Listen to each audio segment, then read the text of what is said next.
Hello everyone, I Abdullah. I study BLP. இன்றைக்கி என்ன பார்க்க போகிறோம்னா, இப்போ கீழ்கோர்ட்டில் வந்து நம்மளால் ஆவணம் தாக்கல் செய்ய முடியல, அதை வந்து மேல்கோர்ட்டில் தாக்கல் செய்யலாமா, அதுதான் வீடியோக்குள்ளே பார்க்க போகிறோம். வாங்க வீடியோக்குள்ளே போகலாம்.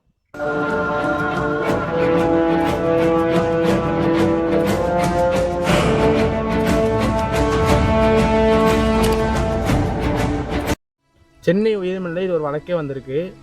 எஸ்எஸ் சுந்தர், சி சுரேந்தர் அவங்க நிதியரசர் தலைமையில் புஷ்பா எதிர் ராஜேந்தர். இது வந்து பாகப்பிரிவு வழக்கு. இப்போ வாதி வந்து கீழ் கோர்ட்டில் வந்து அவங்க வந்து ஆவணம் இல்லாதனால அவங்க எதிராக தீர்ப்பு வந்துருச்சு, அதனால் தள்ளுபடி செஞ்சுட்டாங்க வழக்கை. அதை வந்து மேல்முறையீடு போகும்போது அவங்களுக்கு அந்த பத்திரம் கிடைச்சதுனால அந்த ஆவணம் தாக்கல் செய்கிறாங்க. அதை வந்து நிதியரசர் வந்து தெளிவாக சொல்லிட்டாங்க, இது வந்து கரெக்டான ரீசன்னால நாங்கள் இது விசாரித்து இதுக்கு உள்ள தீர்ப்பை வந்து வழங்குவோம். கரெக்டான ஆவணம் தான் உயர் நீதிமன்றம் நமக்கு எப்போ சப்போர்ட் பண்ணும். இது வந்து என்னென்னா, கீழ்கோர்ட்டில் வந்து அவங்க வந்து ஆவணம் கிடைக்கல, அது வந்து மேல்முறையீடு போகும்போது அவங்க வந்து ஆவணம் வந்து கிடச்சிருக்கு. அதனால் பத்திரம் கிடைச்சதுனால அதை வந்து கரெக்டான ரீசன் சொல்லி அவங்க வந்து அந்த ஆவணத்தை எடுத்துக்கிட்டாங்க.